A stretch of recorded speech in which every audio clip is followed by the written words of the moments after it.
Salve galera, beleza? Galera, se puder se inscreve no canal aí, beleza? Vai me ajudar muito.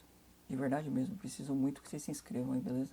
Pra eu poder manter aqui o projeto e manter o canal aí pra vocês, porque eu preciso transformar esse canal em monetizado, senão eu não vou poder continuar trazendo aí os vídeos e eu trago vídeo todo dia aí, beleza?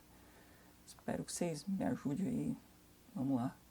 Se puder deixar uma curtida, um comentário, compartilhar aí com quem vocês sabem também que vai se inscrever. Tamo junto. O caso de hoje é mais um caso revoltante, tá? É bem conhecido esse caso, é o caso das irmãs Yoshifusa, tá?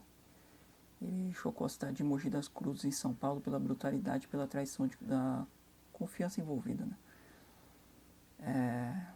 Não só chocou Mogi das Cruzes, né? E São Paulo também. Chocou o mundo inteiro, quem viu. Eu preciso falar pra vocês sobre os antecedentes, tá?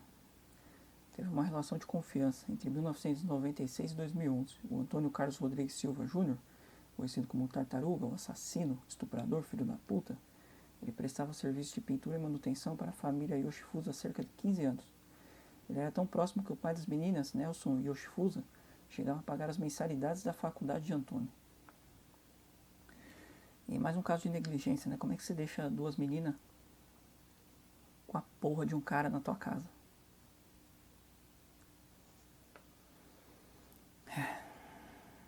O dia do crime, 11 de novembro de 2011. O início da noite, tá? Renata, de 21 anos, e a Roberta, de 16 anos, estavam sozinhas em casa, no bairro nobre de Vila Oliveira, com Antônio Carlos, que realizava trabalhos no local. Tudo errado, né? Elas estarem sozinhas com a porra de um cara na casa. Né? O primeiro ataque, segundo a confissão posterior, Antônio ele conversava com Renata na sala quando decidiu atacá-la por trás com uma faca de churrasco, degolando. O segundo ataque, a Roberta estava em seu quarto jogando videogame e não ouviu o primeiro crime devido ao volume alto da TV. Ao ir até a cozinha, ela deparou-se com a cena e também foi atacada e morta pelo pintor.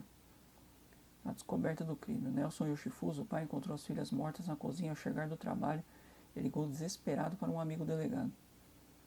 A investigação e a prisão, tá? Ainda em novembro de 2011. Encenação e álibi. Para tentar desviar a atenção, Antônio Carlos feriu a si mesmo, simulando que a casa havia sido invadida e que ele também fora uma vítima dos supostos criminosos. As contradições. Levado ao hospital e posteriormente interrogado, o pintor caiu em várias contradições. Confissão. Confrontado pelas evidências e inconsistências em seu relato, ele confessou o crime, alegando ter tido 5 minutos de loucura. Julgamento e condenação em 2014.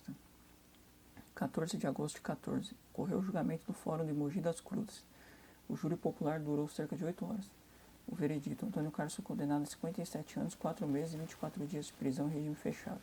Devia ter sido condenado à morte, né? Mas não tem pena de morte nessa bosta de país aqui.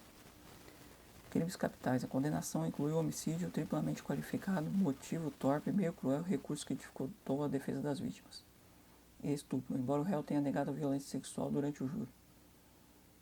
Eles sempre negam, né? O crime contra as irmãs Renata, de 21 anos, e Roberto Yoshifusa, de 16 anos, foi marcado por uma dinâmica brutal de traição e violência, detalhada pelas investigações e pelo julgamento de Antônio Carlos Rodrigues Silva Júnior, Tartaruga. Abaixo estão os detalhes específicos da execução e das evidências do crime, tá? A dinâmica da execução. O primeiro ataque, a Renata. Por volta das 7 horas, Antônio conversava com Renata na sala da casa. Ele foi até a cozinha, pegou uma faca de churrasco, retornou e a atacou por trás, desferindo golpes no pescoço e na barriga. O segundo ataque, na Roberta. A irmã mais nova estava em seu quarto jogando videogame com o som da TV alto, que impediu que ela ouvisse o ataque inicial. Ao ir à cozinha, ela encontrou o corpo da irmã e foi imediatamente atacada pelo pintor, que também cortou seu pescoço. A cena do crime. Os corpos foram encontrados pelo pai na cozinha. Renata estava sobre a mesa e Roberta caída no chão. As evidências e a violência sexual. A violência sexual. Embora o réu tenha negado o abuso em depoimento policial, ele foi condenado por estupro. Ele admitiu ter tirado as roupas de Roberta e usado a faca para rasgar o vestido dela, alegando que a deixou nua, mas não fez nada. Objetos utilizados. Além da faca de churrasco, a acusação apresentou vasos de plantas que foram usados para agredir as vítimas. Autolesão. Para sustentar a farsa de um assalto, Antônio desferiu facadas em si mesmo e simulou estar se arrastando para fora da garagem quando a polícia chegou. Roupas dele sujas de sangue também foram encontradas no local. Agora o perfil do agressor. Né? O Antônio Carlos tinha livre acesso à residência devido à relação de 15 anos com a família. O pai das vítimas, Nelson Yoshifusa, além de dar emprego, ajudava financeiramente o criminoso, chegando a pagar suas mensalidades da faculdade, como mencionei no começo. Né? A polícia conseguiu desmentir a versão de assalto simulada por Antônio Carlos Tartaruga através de uma análise minuciosa da cena do crime e das contradições de seu depoimento. Os principais pontos que levaram à descoberta da farsa foram: ferimentos incompatíveis. Os peritos notaram que os cortes que Antônio tinha no próprio corpo eram superficiais e tinham características de autolesão, típicos de quem tenta simular uma agressão e não de alguém que lutou contra assaltantes violentos. Autolesão eles querem dizer tipo uma hesitação, entendeu? Contradições no depoimento. Durante o interrogatório, Antônio deu versões conflitantes sobre a quantidade de supostos invasores e a dinâmica da invasão. Além disso, não havia sinais de arrombamento forçado que justificassem a entrada de estranhos. A ausência de itens roubados. Apesar da alegação do assalto, objetos de valor da casa permaneceram no local, o que é incomum em latrocínios. Comportamento na cena. Quando os policiais chegaram, Antônio simulava estar se arrastando para fora da garagem para parecer uma vítima agonizante. Mas a análise técnica da mancha de sangue indicou que a encenação era inconsistente com a gravidade de seus ferimentos. As provas materiais. As roupas de Antônio com manchas de sangue que não conduziam com sua versão dos fatos foram fundamentais para confrontá-lo, levando-o a admitir o crime após horas de interrogatório. A investigação concluiu que ele usou a faca da própria cozinha e vasos da casa para cometer os ataques antes de tentar criar a cena do crime falsa. As provas técnicas no caso das irmãs Yoshifusa foram essenciais para desmascarar a farsa do criminoso e fundamentar a sua condenação máxima. Durante o julgamento, a acusação utilizou um robusto conjunto de evidências periciais: o laudo de necrópsia e o local do crime. A causa das mortes. Os exames confirmaram que ambas as vítimas morreram devido a ferimentos profundos no pescoço, esgorjamento e na barriga. Armas do crime foram periciadas e apresentadas como prova: faca de churrasco usada nos ataques e vasos de plantas castiçais, utilizados para golpear as vítimas. Manchas de sangue. Na análise técnica das manchas de sangue na cozinha revelou que os corpos foram movidos. A Renata foi colocada sobre a mesa e a Roberta deixada no chão, o que invalidava a tese de uma dinâmica de assalto caótico. A perícia de autolesão e simulação. Cortes de hesitação. O exame médico legal nas feridas de Antônio Carlos demonstrou que eram cortes superficiais e locais de fácil acesso ao próprio braço e tórax, característico de autolesão. Encenação. A perícia no local mostrou que o rastro de sangue que ele deixou ao se arrastar para a garagem era inconsistente com o tipo de ferimento que possuía, provando que ele montou a cena para parecer uma vítima. Evidências biológicas e materiais. O vestuário. As roupas que o pintor usava no momento do crime foram encontradas escondidas na casa com respingos de sangue que seguiam padrões de projeção, que é quando o agressor está muito próximo da vítima no momento do golpe, ligando-o diretamente à execução. O estupro. Embora o réu tenha negado a violência sexual, laudos técnicos e o estado em que os corpos foram encontrados, com roupas rasgadas e sinais de abuso, foram determinantes para a condenação por estupro, além do homicídio. Filho da puta, velho. Provas documentais e testemunhas técnicas. Fotos da cena. Foram exibidas aos jurados fotos detalhadas que mostravam a brutalidade e o requinte de crueldade, reforçando as qualificadoras do crime. O depoimento da empregada. O testemunho técnico sobre os horários de saída dos prestadores de serviço confirmou que Antônio Carlos foi o último a permanecer na residência, derrubando seu álibi temporal. Cara, eu vou falar um bagulho pra você. Essas fotos são pesadas mesmo, é claro que são, né? Porque acho que foi um documentário que eu vi. Eu não me lembro agora se foi na Investigação ou Discovery. Tem um programa lá, né? Brasileiro. Acho que tá na Amazon também, ou no HBO, não lembro agora. E eles mostraram as fotos, só que assim, as fotos estavam embaçadas, claro, né? Mas é perturbador. E outra, mesmo embaçado, é muito sangue.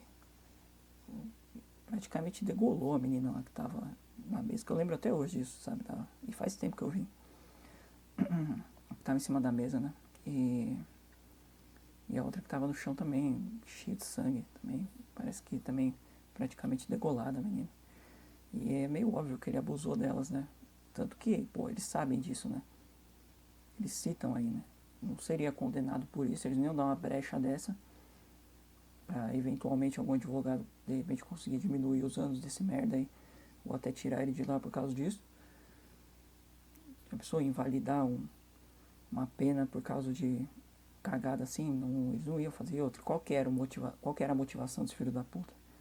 Era óbvio que esse desgraçado queria estuprar as meninas nesse filho da puta. E eu vou continuar aqui, mas a empregada, que vacilou também, não deveria ter deixado as meninas sozinhas, ainda mais depois de ter visto isso. E ela já tinha visto outras vezes, parece. Que isso eu vi no documentário, né? Não encontrei na internet. Ela já tinha visto ele mexendo no computador da casa, que acho que ficava na sala, se não me engano, em site pornográfico, vendo vídeo, inclusive com som alto e tudo, com as meninas na casa. E assim, eu acredito que as meninas também sabiam disso, então provavelmente. Agora, no dia do crime, se isso só aconteceu no dia do crime, delas terem visto, sei lá, também elas deveriam ter metido marcha ali da casa, né? Talvez a menina tenha tentado, não sei lá. Mas a mulher não podia ter deixado elas sozinhas também. Essa daí também vacilou pra caralho, né? E muito, né? Custou a vida de duas meninas aí. E o inferno que elas passaram, né? E essa empregada, sabendo disso, pô, tinha que ter batido lá pro cara. Não é possível que o cara ia continuar empregando esse maluco aí, mantendo a confiança dele em cima desse cara aí. Como que o cara mantém a confiança com o cara desse se sabe que o cara tá mexendo nisso? Pô, não tem histórico lá no computador.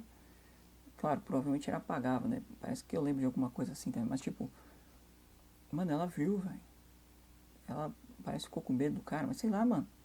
O cara olhou com ela com cara feia, mas olha o que custou a vida de duas meninas aí.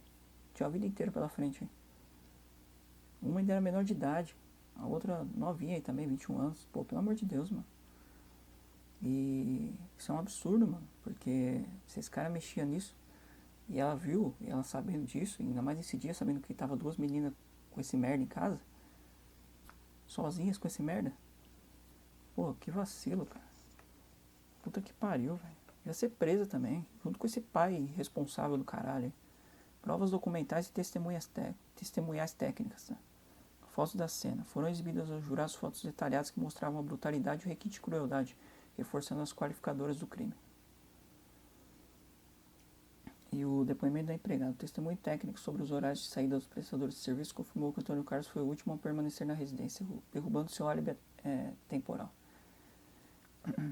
O Antônio Carlos Rodrigues Silva Júnior continua cumprindo sua pena em regime fechado, condenado em agosto de 14 a 57 anos, 4 meses e 24 dias de prisão. Ele foi considerado culpado por homicídio triplamente qualificado e estupro das irmãs Renata e Roberta Yoshifusa. Agora eu vou passar para vocês os detalhes sobre a situação prisional atual desse bosta aí, tá? Elas incluem pena e progressão. Devido à natureza hedionda dos crimes, homicídio qualificado e estupro, o tempo necessário para qualquer progressão de regime, como a ida para o semiaberto, é rigoroso. Como a condenação definitiva ocorreu em 14, ele ainda tem décadas de pena a cumprir antes de atingir os requisitos legais para benefício de liberdade. Que requisitos legais? Esse cara não tem que ter benefício nenhum, de liberdade nenhuma. Liberdade que ele tem que ter é de tomar uma no meio da cara e ir pra sentar lá no colo do capeta. Vai tomar no cu, porra. Pô, eu fico puto com esses bagulho, velho. Não é possível, cara. Esse cara não tem que sair nunca da cadeia aí. Só não ser direto pro cemitério. Não tinha nem que enterrar um merda desse, cremar essa bosta aí e jogar cinza no ralo. Vai tomar no cu, velho. Puta, eu fico fudido com isso, mano. Unidade prisional. Após a condenação em Mogi das Cruzes, ele permaneceu sob custódia do sistema penitenciário de São Paulo. Unidades de segurança máxima destinadas a crimes de grande repercussão e contra a dignidade sexual são um destino padrão para casos dessa natureza. A vida no cárcere. Na época da prisão, Antônio era casado, tinha 2 filhas e cursava engenharia civil. Será que ele pensou nas 2 filhas dele quando fez isso com 2 filhas de outra pessoa, esse filho da puta? Claro que as meninas não tem nada a ver com isso, eu tô pensando se ele pensou nisso. Que alguém poderia fazer o mesmo com a filha dele, esse bosta do caralho aí. Não pensou nisso, né? Provavelmente, né? Um merda desse daí, né? Acho que ele tava pensando só no que ele ia fazer com a filha do outro ali, né? O imbecil que confiava nele. Desde a condenação, não houve registros públicos de novos incidentes ou alterações de sua custódia, mantendo-se o cumprimento da sentença estabelecida pelo júri popular. Atualmente, o detento segue isolado do convívio social, conforme determinado pela sentença que visou a punição exemplar pela quebra de confiança e brutalidade contra as vítimas. As motivações reais de Antônio Carlos Rodrigues Silva Júnior, o Tartaruga, nunca foram totalmente esclarecidas por ele. que apresentou versões vagas e contraditórias durante o processo judicial. Mas a gente sabe qual que era, né? A motivação desse filho da puta, né? As principais motivações apontadas pela investigação e pela justiça foram a versão do assassino, 5 minutos de loucura. Durante os interrogatórios de julgamento, Antônio Carlos não forneceu um motivo lógico ou financeiro. Ele afirmou repetidamente que teve um surto psicótico, chamando o evento de 5 minutos de loucura. Ele declarou que não sabia o que estava fazendo no momento que pegou a faca na cozinha para atacar as jovens. Ele sabia o que ele estava fazendo. Ele sabia o que ele estava fazendo, esse filho da puta. Motivação sexual, tese da acusação. A perícia e o Ministério Público sustentaram que o crime teve uma natureza sexual. Embora o pintor tenha negado o abuso, ele admitiu ter despido Roberta e rasgado suas roupas com a faca. O tribunal condenou por estupro, indicando que a satisfação da lascívia foi um dos motores da violência. Filho da puta, velho. Sentimento de impunidade e proximidade. A acusação destacou que a extrema confiança depositada nele pela família, que pagava até sua faculdade, facilitou o crime. Ele acreditava que, por ser da casa, poderia manipular a cena, simulando o assalto e ser impune. Toma cuidado com quem vocês botam dentro da casa de vocês, para quem vocês dão confiança, tá? Seja da família ou não seja da família também. Qualificadoras jurídicas. No veredito, a justiça reconheceu o motivo torpe, repugnante e ignóbil. Isso significa que, independentemente da desculpa do réu, o ato foi motivado por impulsos moralmente baixos e injustificáveis perante a lei. A justiça reconheceu o motivo torpe, tá?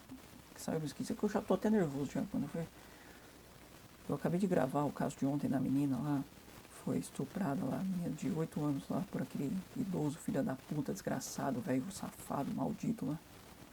Aí eu já vou pra um caso desse daqui, cara, ficou louco o bagulho desse, mas isso aí me deixa muito puto, cara.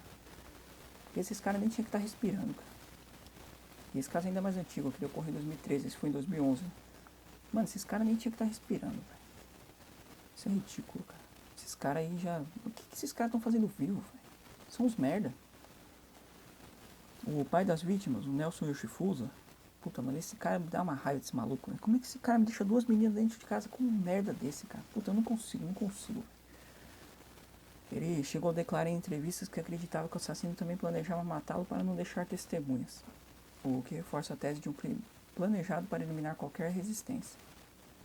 A reação da família, especialmente de Nelson Yoshifusa, foi de busca incansável por justiça diante de uma traição que ele descreveu como inimaginável. Inimaginável. Mano, você não pode confiar em ninguém, velho, de deixar suas filhas, cara. Isso não existe, cara. Nem Uber daqui e ali, velho. Às vezes precisa pegar, tá, mas fica com contato o tempo inteiro, porra. Pô, puta que pariu, cara. Se você conhece alguém que... Mesmo assim, você tem que ficar em contato também o tempo inteiro. Que seja da confiança em alguém desconhecido. É até melhor que possa, às vezes, levar, né, caso precise, você não possa. Mas assim... Porra, caralho. Inimaginável, porra. Pelo amor de Deus, mano. Reação ao julgamento e desfecho. Expectativa e alívio parcial. No dia do julgamento, em agosto de 14, Nelson chegou ao fórum afirmando que esperava a pena máxima como o mínimo para punir tamanha brutalidade e covardia. Após a leitura da sentença de 57 anos, ele expressou que, embora a dor nunca fosse aliviada, sentia-se um pouco mais aliviado pelo sentimento de dever cumprido perante a justiça. Dever cumprido seria esse cara ter sido virado presunto, esse maldito estuprador, safado, maldito assassino. Percepção de perigo pessoal. Nelson revelou que acredita piamente que também teria sido morto se não tivesse gritado a encontrar os corpos, o que atraiu a atenção de um vizinho e interrompeu os planos de Antônio Carlos de eliminar todas as testemunhas. Eu vi também naquele documentário que eu falei pra vocês, num episódio lá, não lembro agora, que acho que foi esse vizinho aí.